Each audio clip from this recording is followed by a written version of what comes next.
I remember vividly the day my IGCSE results came out. Everyone was refreshing the portal, comparing scores before they even had time to breathe. My hands were shaking as I typed in my login. For a second, I just stared at the screen, unafraid to press enter. When the page finally loaded, the first thing I did wasn't to look at my own progress. It was to look at someone else. Same class, same lessons, same teacher. But somehow they were always ahead. And in that moment, I felt something I didn't want to admit. I wasn't just disappointed in my score. I was disappointed in myself because while everyone else seems to be moving forward, I felt like I was standing still. And then came the quiet thought that slipped in before I could stop it. Why does everyone else seem ahead except me? Sound familiar? Hi everyone, I'm Bernice, and today I want to tell you a different way of looking at this feeling. One that shifts us from competing to becoming. Looking back, I realized something important.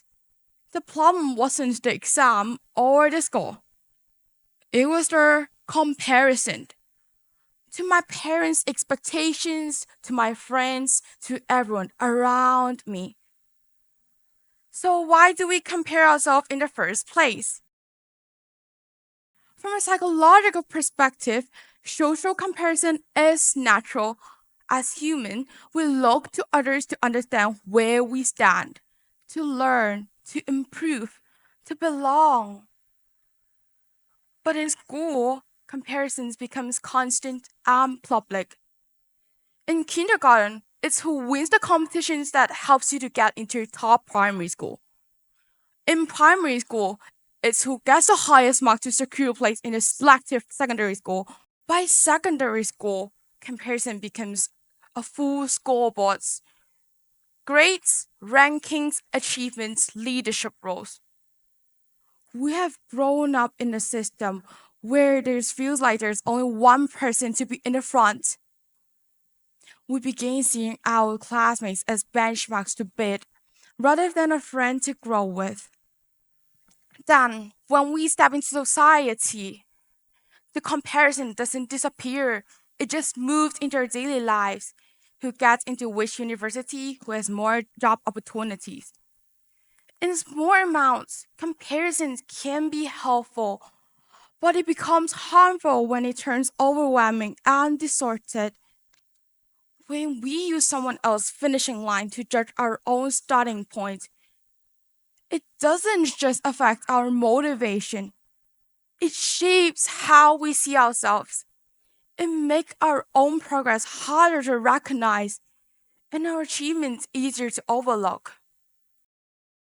And that just become my wake up call. I start noticing how often I compare myself in class, online, even conversation with friends. So how do we deal with comparison when it shows up? We can't stop comparing, but we can change how we respond. First, notice it. Catch the moment that you stop measuring yourself against someone. Awareness is the first step. Second, reframe it. Instead of asking, why am I not them? Ask, what are you doing that I can learn from? That shift turns the other person from a threat into a source of insight. And finally, redirect it. We bring the focus back to our own path, our thought, our growth, our pace. Our value isn't defined by the comparison, but by the progress we make over time. When we respond in this way, comparison becomes a tool that's strengthening us. We're taught to use comparison as a mirror to judge ourselves, rather than a guide to help us grow. I realized I had to change the way I looked at being behind. It simply means believing that I can improve, that I thought matters, and failure is something that I can learn from, not something that defines me. A growth mindset doesn't erase competition. It doesn't make exams easier, but it makes you stronger than the score. Instead of looking at someone ahead of you and thinking, I'll never be that good, start asking, what are they doing that I can learn from? And slowly, I begin to see something that I had missed before. Progress isn't always loud. Sometimes it's quiet and invisible. A series of small wins that no one else can see until one day you realize how much you have grown. In a nutshell, here's what I've learned. Self doubt is human. Comparison is inevitable, but neither has to define you.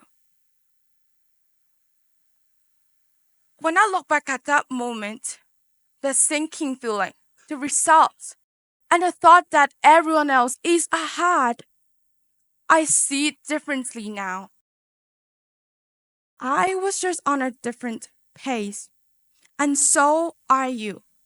You are not a percentage, you're not a position on a list. You are a human being who is still unfolding. So, next time, when you feel behind, remember this: you're not losing, you're not late, you're not behind, you're simply becoming. Let me say that again. You are not behind, you're simply becoming. Thank you.